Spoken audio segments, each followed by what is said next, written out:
ایک خاموش گاؤں جو ایک قدیم جنگل کے کنارے پر آباد تھا، وہاں 12 سالہ فاطمہ رہتی تھی، جس کے سرخ بال اور جرأت مند طبیعت تھی۔ اسے جنگل کے قریب جگنو پکڑنے کا بہت شوق تھا۔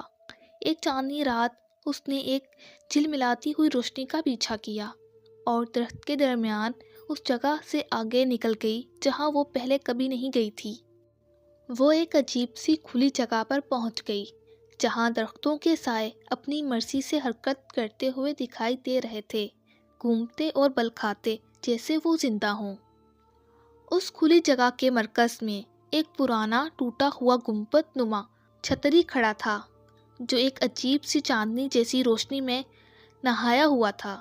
جیسے ہی فاطمہ قریب پہنچی تو سائے ناچنے لگے، عجیب مخلوق کی شکلیں بناتے اور سرگوشیوں میں اس کا نام پکارتے۔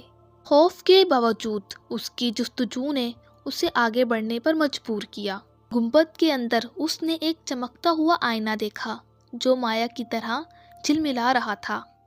اچانک آئینے سے ایک سایہ جیسی مخلوق نکلی جسے عنبر سائے کا رکھوالا کہا جاتا تھا۔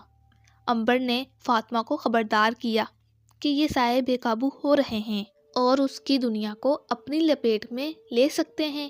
دنیا کو بچانے کے لیے اسے جنگل میں چھپی روشنی کے چراغ کو ڈھونڈنا ہوگا۔ ہمت اور عزم کے ساتھ فاطمہ نے جنگل کی تاریخی ترین حصوں میں سفر کیا، شرارتی سائے دار مخلوق کو چالاکی سے شکست دی۔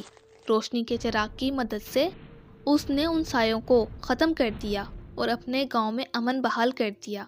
وہ جگہ پھر خاموش ہو گئی جہاں سائے اب مزید رقص نہیں کرتے تھے۔